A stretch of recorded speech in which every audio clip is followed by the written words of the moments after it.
fans. Of course we don't. Well, not with that attitude. I don't know. Are we live? We might be live. We are live. I think we're not spending enough time talking about how epic my beard is. Let me just. It does say we're live. Let me just. Does it? Oh yeah, doesn't it?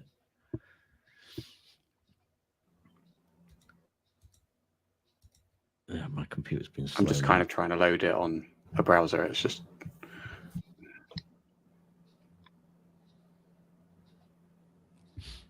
Yeah, mine's being a bit slow. It's been kind of through the ringer, I think. I mean, how many we've got? Like Manning. Actually, no, because you're. Oh yeah, we are live. Yeah. Yeah, we are live. Can you blame it on Liara because she's still standing in front of you? Yeah, you didn't do the whole. I'm just gonna put this over here somewhere. Oh, there we go. No, well, because I mean, like, I completely missed my opportunity to make a PB joke, like peanut butter and jelly, and you literally have your Liara statue in front of you, and you still missed it. Yeah. I feel like he noticed, but he didn't want to bring it up because of the time crunch. There we go. Right. So, I mean, what did you guys think? I personally think, like, he answered everything as well as he could have.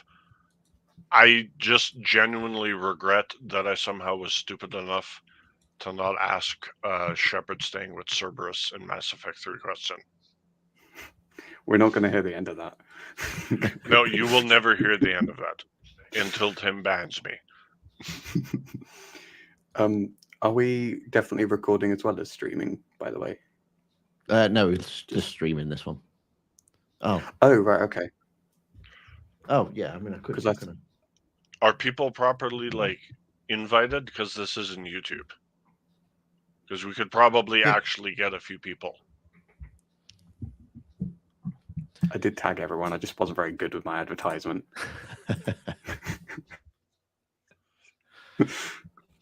There we go. I pulled out my best. Barely working. Sorry. So I'm just doing YouTubey stuff. You chat amongst yourselves. I was just going to say, I pulled out my best beard oil, Kraig. So you better do your best to sell me. I'm surprised. I didn't use the day-to-day stuff. I used the good stuff. And it does look impressive. Thank you. So, yeah, anybody that's watching, hello. We've just been chatting to Mac Walters for the podcast and the channel, which was pretty amazing. He came on stream and I was like, So, yeah, it was definitely kind of. It was a little intimidating. Proper starstruck. And I suppose it's not really, unless you know the game, is not really that famous, is he? So, but if obviously Mass Effect fan, it's him and Drew that are the main men. Yeah, I tell you what though, he kind of sold himself short, I think, on that last question, because while he said like, I don't know if that's he said something along the lines of like, this might be a bit cliche or not really what you're expecting, but and then obviously said about like always finish what you're writing, but it really did make me think like, oh my god, there was literally like my own version of Star Wars Episode 9 that I never finished, and I was just like, I'm forever wondering like, I want to finish that, even though that's not even something I'm going to make, obviously. But it's just so true. Like, just finish what you're writing, kind of thing. Oh my god, is your real name Colin Trevorrow? Obviously. Yeah, when Tim misspelled my name, he almost gave it away. He wasn't actually misspelling it. He's known all along. I was gonna say you're like the youngest looking 40-year-old I've ever seen.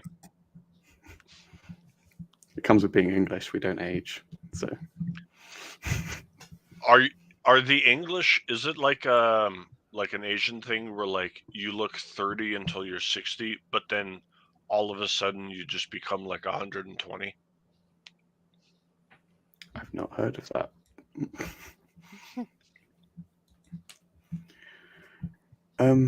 I genuinely need to go back through our questions so I can process everything that we've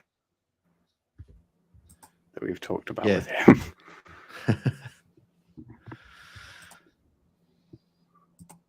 It was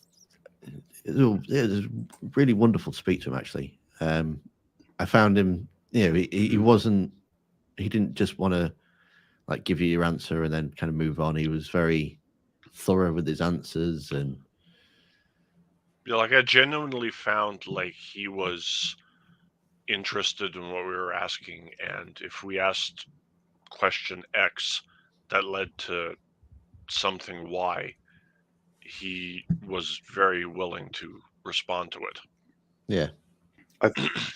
I thought it was really sort of fun, that story about the post-apocalyptic tabletop game with his cats and his mum.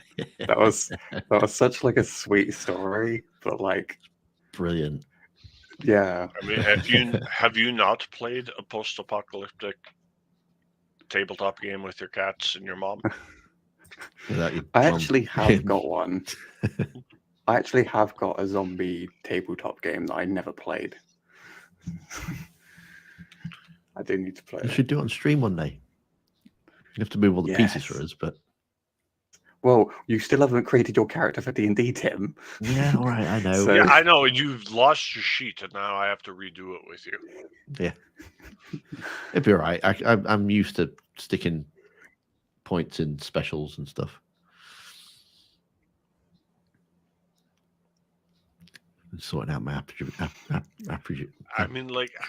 How must your wife feel if you can't even keep your D&D character together? Then what does that mean about your real life? Pretty poor.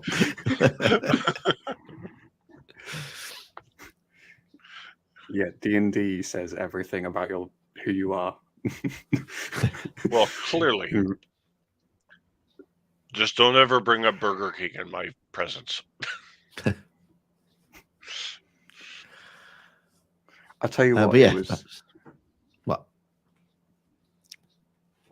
Oh, well, Kraig knows the story. What story? About Burger King. Oh yeah. Yeah, best we don't talk about that on stream. Yeah, okay. You'd get 18A for sure. I tell you what though, what was it? He gave a really interesting answer. Like the whole Jade Empire 2 thing. Let's process that for a minute. That's pretty crazy, isn't it? The fact that they were literally having that conversation. Up until the point where he left. Well, yeah, we don't know that's the reason that he left, though, do we? No, I meant there was still. I mean, because the Jade Empire is years old, isn't it? Mm. Yeah, like that game's almost 20 years old. And he left last year, early this year. So they're still talking about it now, like trying to find a way of doing a sequel to it. It's pretty impressive. Yeah, like I said, that game has like a super duper cult following. Like, there's a reason I didn't just bring up a random 20-year-old game. I mean, like, that game still has a cult following. Mm. It's not Dragon Age and it's not Mass Effect, but people still care about it.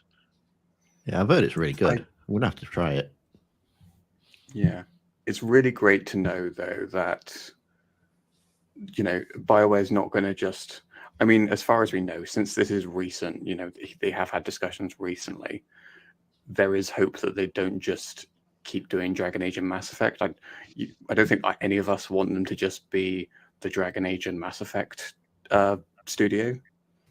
You know, like it's good to know that they're having discussions about, you know, even though it's still an existing IP, it's one that's not been around or not been brought new life into it in like 20 years. It's almost like, would you want them to keep doing, because I think DICE has done the past couple Star Wars games, but would you want BioWare? I know BioWare still does SWTOR, but would you want BioWare doing the DICE game or doing the Project Ragtag or whatever Star Wars games?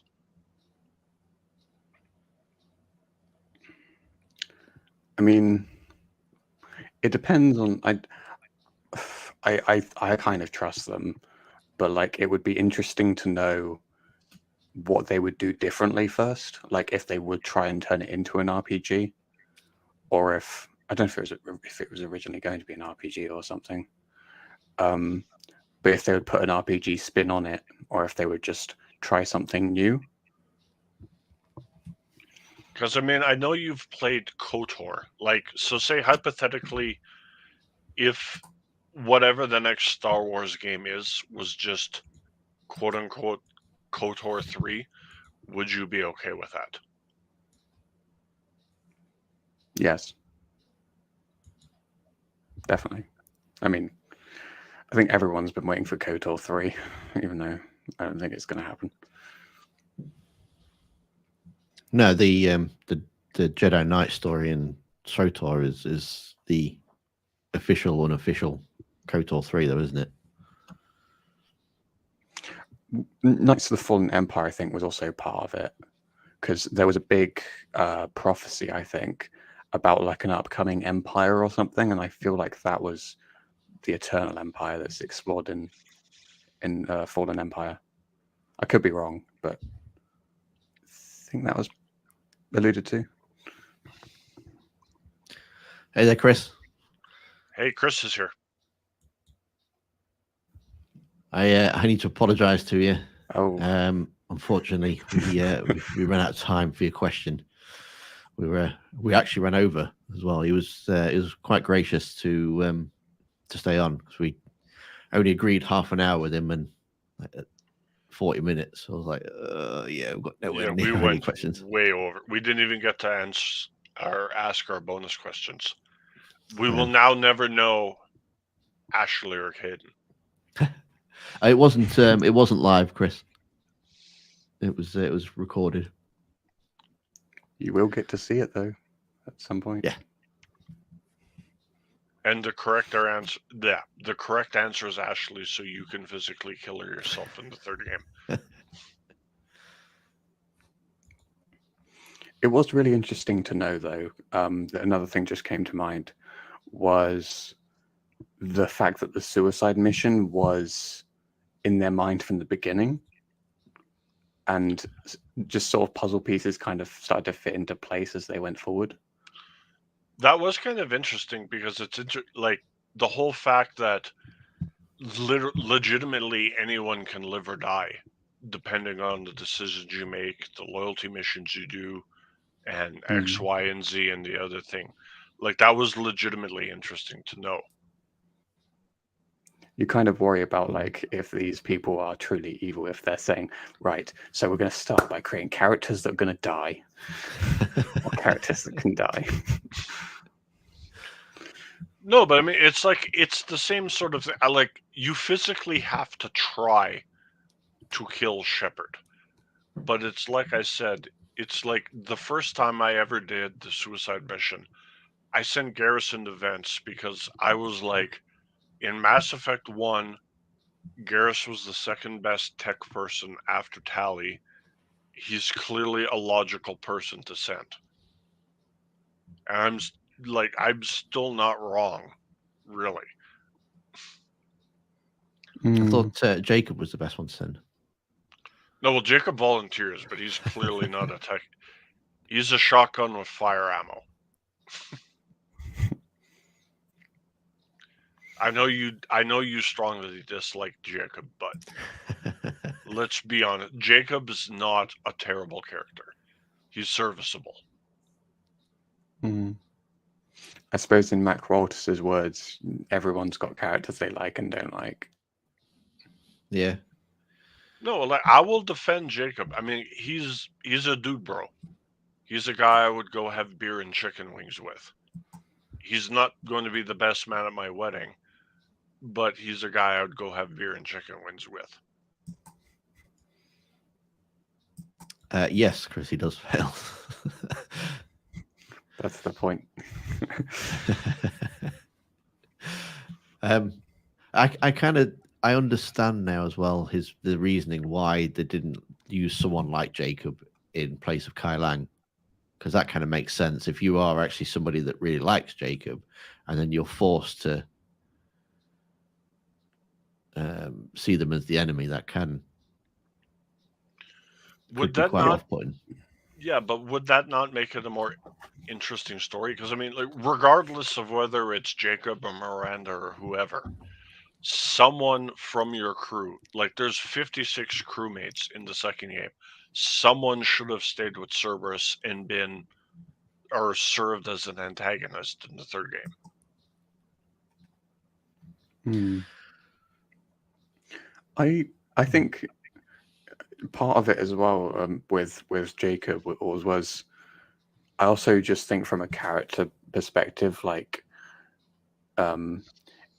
he said something that kind of made me think that, yeah, why would Jacob really be that loyal to the Elusive Man? And I think maybe like they missed something when they were developing Mass Effect 2. You know, they put a little bit of extra effort, because he did say, didn't he, that they had a little bit less time on Mass Effect 2 than they did on the first one. Like if you look at that scene, right, in the end of 2, Miranda resigns, but maybe Jacob just didn't cross their mind. And that's not Jacob being, oh, I'm loyal to the Elusive Man, blah, blah, blah. That's just... All I'm saying is that... we forgot about him. Quick, we need a mission in Mass Effect 3 where he defects, you know? From a purely storytelling standpoint, if there was a character like Kai Lang, who was in the second game and who was possibly romanceable, and then in the third game he was like, F the Alliance, I'm staying with Cerberus, that could have led to such an incredible emotional thing.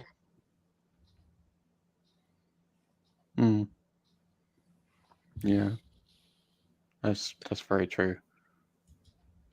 My point with Jacob there was, Max said something along the lines of about how characters should sort of try to stay true to who they intended them to be, and they don't want them to veer too much of who they are. And having Jacob turn out to, like, whilst a lot of us, I think, like you, meet him, aren't a big fan of Jacob, it would be very strange if he sort of became this hardcore loyalist to the Elusive Man, who was assassin and the antagonist. No, 110%. And Jacob, even from the first time you meet him in the second game, is tepid at best. I'm just saying that's why you would have needed a character like Kai Lang, who had cut every bridge and severed every tie to the Alliance and was like, I'm Cerberus, F you. But if he had been a character in the second game who you possibly could have romanced, and then he turned into the enemy in the third game, that would have been so much more intriguing. But the problem, I suppose, that they had is that they had to make the characters friendly in Mass Effect 2. Because if you had this super... I mean, Kelly comes across as like this super loyal person to Cerberus, because, you know, she stood there and she's like, I was handpicked by the, you know, the Elusive Man to serve on, you know, the Normandy and that. But if they'd had someone like Kai Lang, who was on the ship and he was angry and, you know, he'd cut ties with the Alliance, and it might conflict with like Shepard being, look, I'm in charge sort of thing. And he's going, no, the Elusive Man's in charge and this is his ship. And Does it that might not not gelled well. is not Miranda that same character though? Like she's exactly the same character. It's just Miranda more than anyone. Like Jacob, you can kind of understand because he's there because he has to be, not because he wants to be. But Miranda is like the super Cerberus cheerleader, and then all of a sudden she like flips a switch in the third game. No, I think she has an arc. She definitely has an arc. By the end of 2, and because of your interactions with her, and you save her sister, and she kind of sees Cerberus for what they are, doesn't she? And that's why she wants. I'm watching Kraig judge me right now. No, we've always known how you felt, Manny. No, but I'm just saying, given the choice between the two, between Jacob and Miranda, if you were to pick one that would say Cerberus is evil, I'm going back, versus I'm going to see this through because I think Cerberus is right, how would anyone not think that would be Miranda? Like, Miranda is like the elusive man's right hand. And Jacob is literally, even the elusive man says he doesn't trust me, but he's always been honest about it.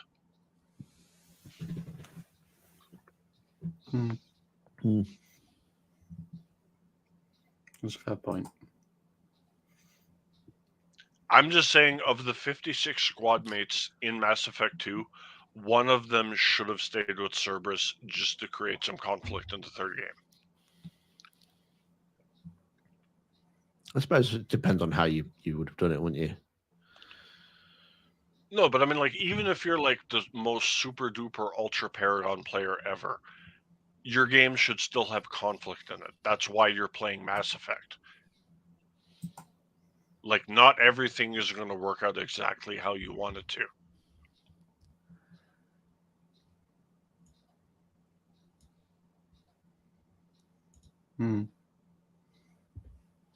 It is interesting what Christopher was saying before, though, about the timetable did change when EA took over, but it does, to me at least, seem that EA's, I think this is kind of your words, Manning, but they do seem to be turning over a little bit of a new leaf. Like, I think they finally understand that, especially in BioWare's case, they need to leave them alone and give them the time they need. Oh, 100%. With the exception of Anthem, I mean, BioWare has been perfectly fine. Like, say what you want about Andromeda, but Andromeda is a perfectly fine game. It had some issues at launch, and they were patched out within a week. Calm down and drink your tea. The problem with Andromeda, though, is that it could have been so much better if they'd used the time that they had, rather than, because what they made was, I mean, it was impressive what they made, because they did it in something like 18 months. But the game had been developed for 5 years. So at some point, EA is going to say, look, we put all this money into it. It's been 5 years. Where's our game? No, it's the exact You can same. understand that at some point they're going to say, you know what, no more money. You need to provide us a game. And that's when they've gone, oh, okay, we've got like 18 months left. Let's kind of cram it together. It's the exact same thing as with Anthem. Like, something like, I forget exactly, I think it was Kotaku, but someone put out an article that something like 2/3 of the BioWare devs didn't know what Anthem was going to be when they saw the E3 trailer.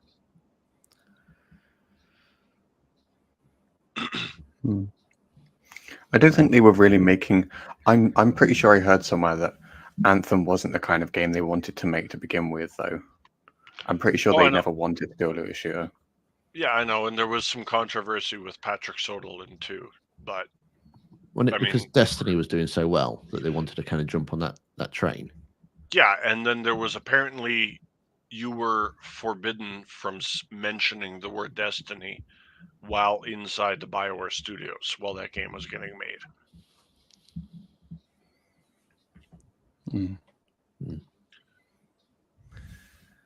So clearly everything is Ubisoft's fault.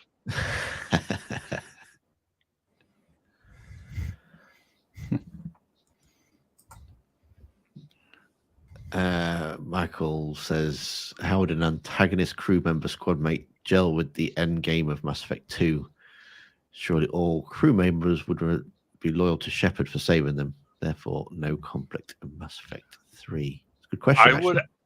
I would ask Michael if, like, super hypothetical, if Kai Lang was a squad mate in Mass Effect 2, and were he romanceable, and if your femshep slept with him, would not having to kill him in the third game be a big deal? But it is an interesting question about the loyalty. Because if he really was loyal to you, he wouldn't fight you in the first place. No, but if he puts his loyalty to Cerberus over his loyalty to you as a person, that's completely understandable. Yeah.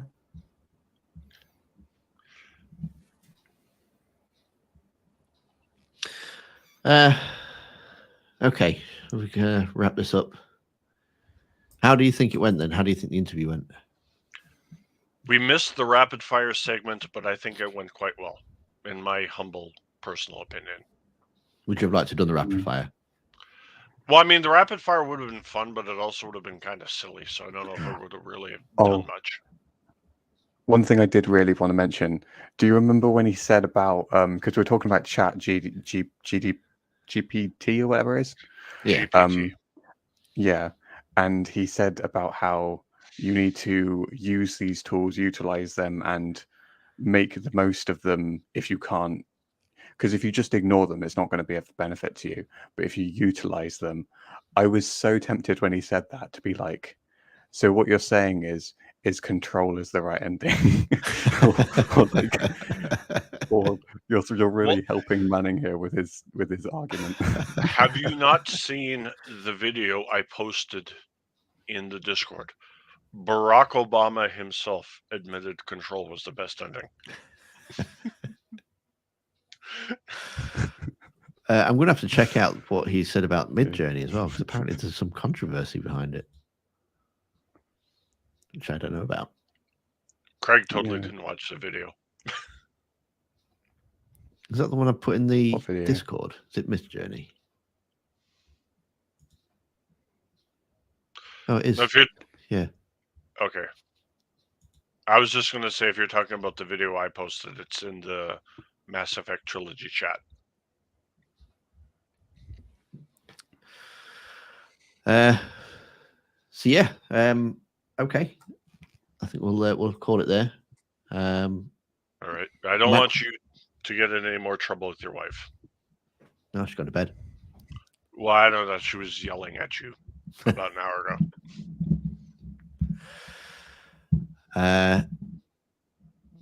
So yeah, Mac Walters' interview will be out in probably a day or so, and it'll be out on the. Are you doing it for our 10th episode, Kraig? Yes, that will be our 10th episode. 10th episode. So once Craig's got it all and chopped also up and stuff. And this month is our anniversary, our first year anniversary. There's also that. Uh-oh. The anniversary of our first episode. There we go. So if you've not gone to Spotify or Podbean or wherever, go and make sure you check out the podcast, Lazarus Project Podcast. Should be able to find it on most of your podcatchers everywhere. Thank you, everyone.